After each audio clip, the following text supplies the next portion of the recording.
If you're watching this video, you're alive. Is that a good thing? Is that a bad thing? It's neither. It's a thing. It's happening. Life. Is it good? Is it bad? Neither. It's a thing. It's happening. It's interesting how once memories form, especially the more impactful ones, whether it be traumatic or once-in-a-lifetime ecstatic memories, it just has a way of providing contexts for a sort of life story. And I've heard plenty of psychologists and teachers and writers, speakers talk about how life becomes more meaningful, and we should make life meaningful, and we should have a story, a sort of story arc that makes things more palatable, more meaningful, to have meaning as a thing in your life in general. I find that really interesting because I've been really into that and then really out of that, and it's really interesting to play both sides at different times and appreciate and respect either situations. Because at the end of the day, it's really just a play in terms of theater and in terms of it being a noun or a verb when you're playing. Life is, it's just here, it's going on, things are happening. You are an individual in a landscape of one, dare I say, one unified existence, one unified beingness. So I understand the benefits of playing into us making a story out of it, but there are pitfalls. There are pitfalls to that, and there are pitfalls to no story. Let's talk about it. The benefits of portraying your life as this story arc is if you play it as Joseph Campbell would suggest, or certain psychologists and speakers would suggest, where it's a hero's journey, where you've been through a lot, and, trials and tribulations, positive, negative, regardless, these things are happening.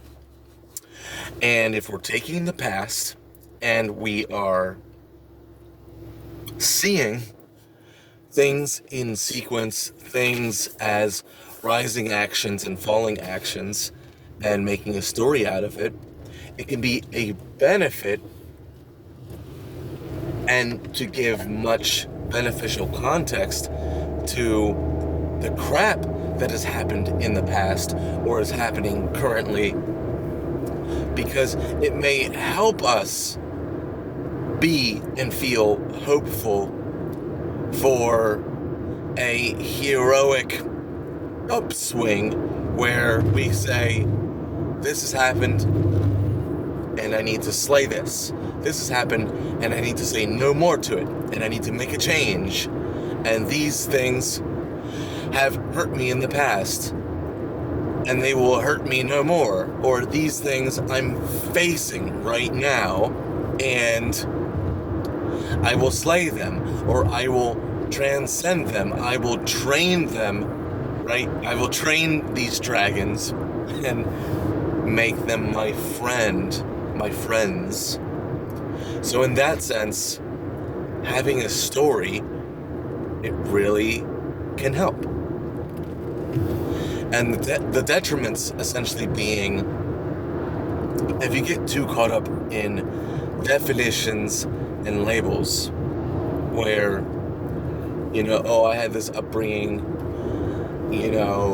my mom this, my dad that, or lack thereof, or my grandparents this and that, or my culture this and that, my religion this and that, my schools this and that, my job this and that.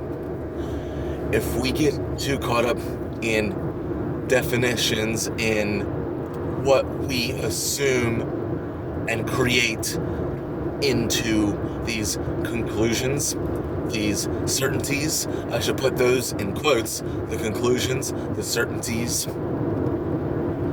because, if you're perhaps a little bit more on the spiritual or meditative side of things, to have a more and more clear mind, to have a more and more spacious perspective about things,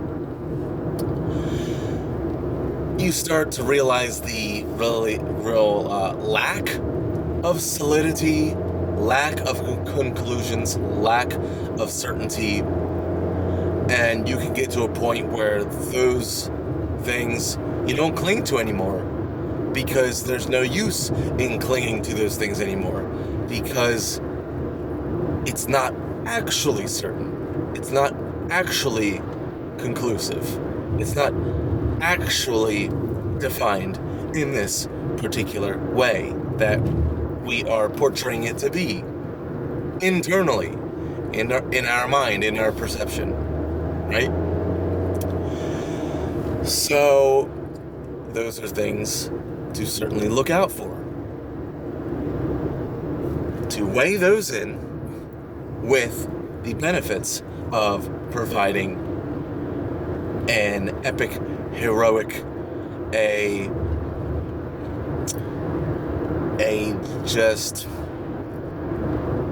story that gets better and better, right? As opposed to just downswings, downturns, hitting rock bottoms, being in shitty situation after shitty situation.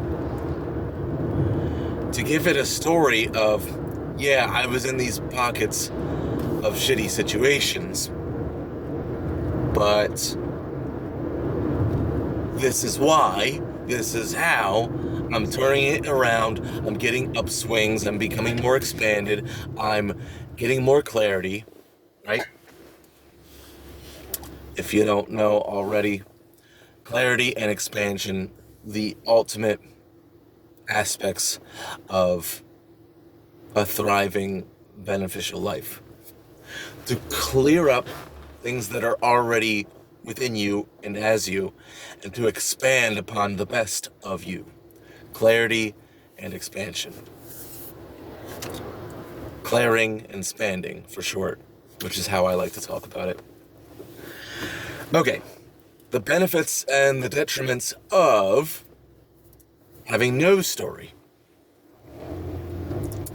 Now, the concepts akin to atheism come to mind, or just seeing things at face / scientific value of just like, oh, this is just chemicals, hormones, just a chain, a sequence of command in my biology.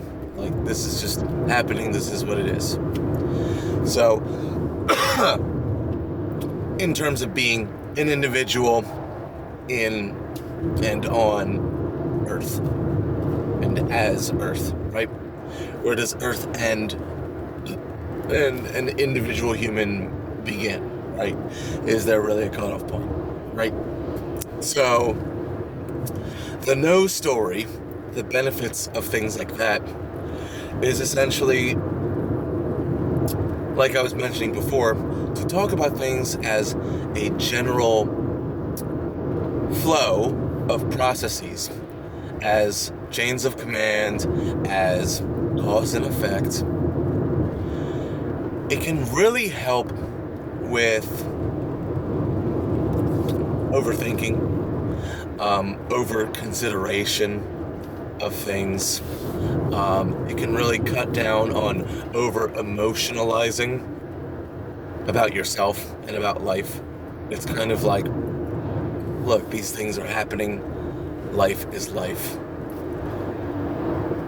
I would do much better in focusing on the natural world, the interesting things about nature, the interesting things about humans. Like, this is interesting. This video is interesting. YouTube, streaming services, social media is interesting, right? And just a general sort of matter-of-fact observation of these landscapes, nature, trees, animals, humans. Like, this is all legitimately interesting things.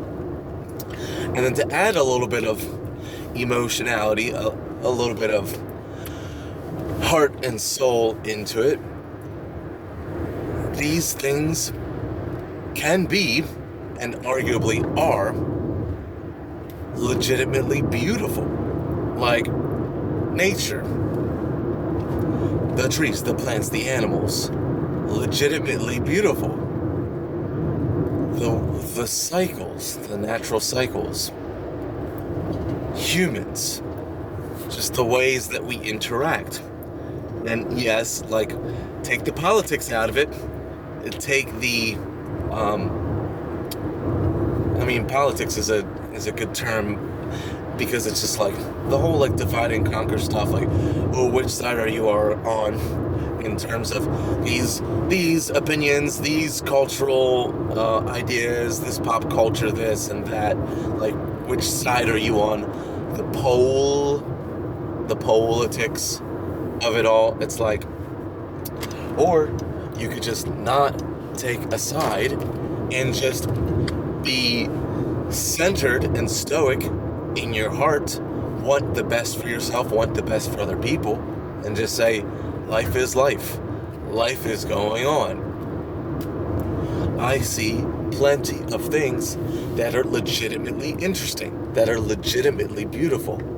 I want to continue to make my life legitimately interesting and legitimately beautiful, and I want to share, and I want to grow, and I want the best for absolutely everyone and everything, and I just want to clarify and expand here and now, this and everything, right?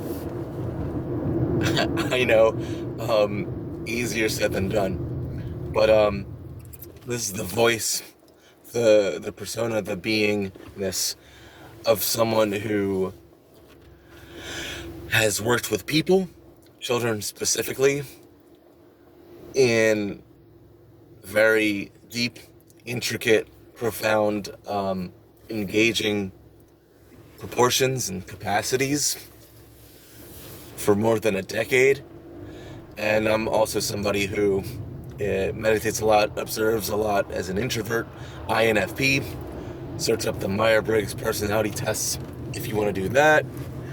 So this is not something that just is something that you can just download as like, oh, what a concept. I think I'll just take that on now. Though, it is something that, as your legitimate wants and desires are in this direction, it is going to happen inevitably. If you continually aim yourself and your wants in a direction of, I want to see the beauty and the interestingness of life, and yes, BS and violence and terror and fear, they are aspects of life, and I don't want to shelter myself from those realities. I don't want to live in illusion or denial, but at the same time, This is my life, so therefore, I want to give the best to myself and I want to give the best to others. Plain Jane. Like full stop, plain and simple, done deal, right? And if you aim yourself in that direction and you stick with it, you stay on that path, it's inevitable that your perception, your reticular activating system, your heart and soul is just gonna bring you there. You just have to do the gentle and consistent intention of, I want to see the best in me, I want to see the best in my surroundings, in my world, and I will act and enact accordingly, right? It's going to be a lot of saying no. It's going to be a lot of essentially, right, the verbal and the symbolic saying no to the BS, and the verbal and symbolic saying yes to the things that are clarifying and expanding the best of you and others, right? Plain Jane, full stop. Woo! Didn't think I was going there, but I went there. Okay, so there you go. The original intention of the video, I think I played it pretty well. Oh, let's see. So I did the benefits of the no story. Now the detriments of the no story is essentially, there's a tendency, if you're not careful, or if you're not, I don't know, if you're not regularly watering and pruning this no story life, you can generally fall into things being too mundane, too normal, too not necessarily predictable, because you can be open to mystery and open to new experiences, but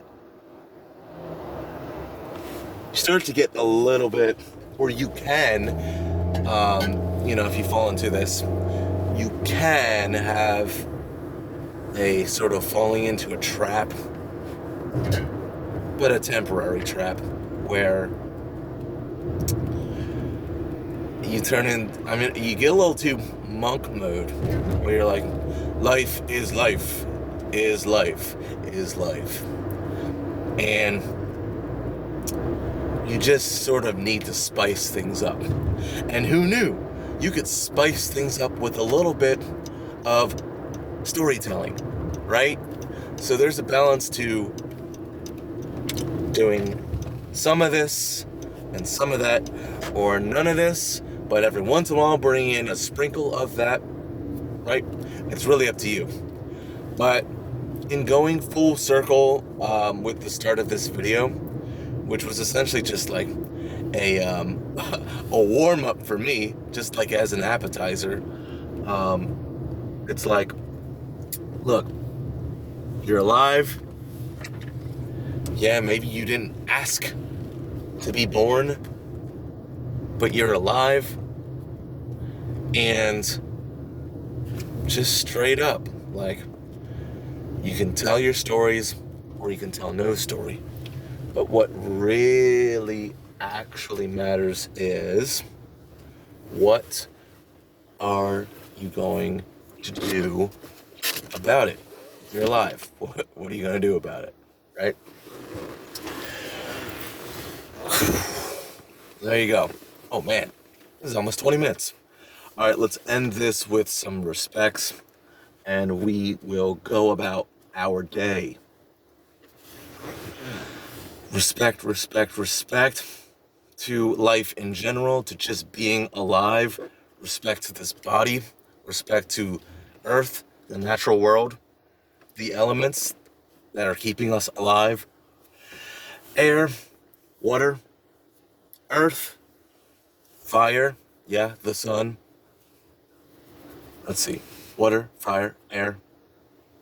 Water, Fire, air, earth, ether. Yeah, you can argue with me on that one, but it's here. It's coming for you.